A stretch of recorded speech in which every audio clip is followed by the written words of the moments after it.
Rosmar Tan pamulaklaking binibenta ang luxury car para makatulong sa mga nasalanta ng Bagyong Christine. Pero bago ang lahat, kung ikaw ay bago sa aking channel, huwag kalimutan na mag-subscribe at i-click ang notification bell for more trending news. Kamakailan ay inulan naman nga ng negatibong komento si Rosmar dahil sa tilang hindi katanggap-tanggap ng mga salitang ginamit nito upang makisimpat siya sa mga nasalantahan ng bagyong.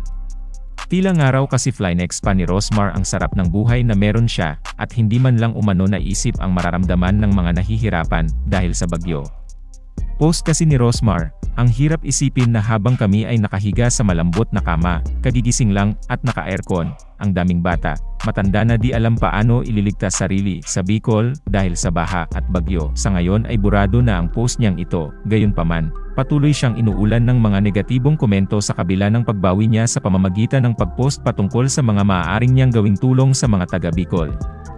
Mga post ni Rosmar tungkol sa pag-offer niya ng mga tulong. Kaya pala natambak ko tong mga to. Darating pala ang araw na kailanganin to ng mga taga Bicol at iba pang lugar na nasalanta ng bagyo. Mga diaper at wipes, mga spaghetti, noodles at mga dilata, at harpyaw para sa mga nasalanta ng bagyo. Mag-comment kayo ng video at paki-mention full name nyo sa mismong video para malaman ko if legit na kayo talagang nasalanta.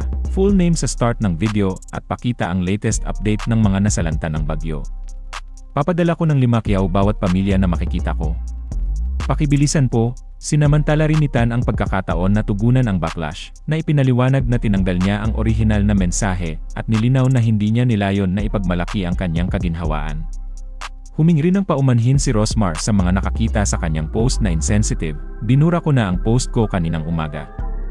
Hindi po ganun ang ibig ko sabihin, nakokonsensya kasi ako dahil yung iba hirapan na sa Bicol, tapos mga nasa bubong na. Mga aso at pusa, matatanda at mga bata puro dumadaan sa newsfeed ko.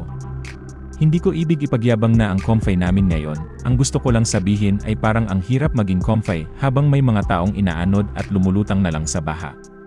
Parang nakakakonsensya na wala kang magawa ngayon. Dahil hindi pa sable ang Bicol, pasensya na kung tingin nyo mali ang pinost ko, pero wala po akong intensyon na tulad ng iniisip nyo. Sadyang nag-worry lang ako sa mga lolo at lola sa sinasapit ngayon ng Bicol area. Again, pasensya na po. All out na ang social media personality sa pagbibigay ng tulong para sa mga nasalanta ng Bagyong Christine. Kasama sa kanyang mga hakbang ang pamamahagi ng relief goods, ngunit hindi rito nagtapos ang kanyang inisyatiba.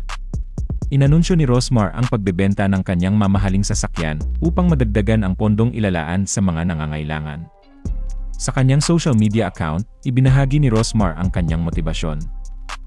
Di man ako perpektong tao pero sinisigurado ko na ang puso ko sa pagtulong sa mga tao ay busilak at totoo.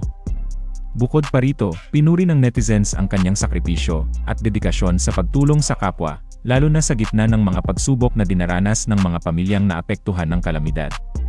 Patuloy si Rosmar sa pagpapalawak ng kanyang mga programa sa pagtulong na nagsilbing inspirasyon sa marami.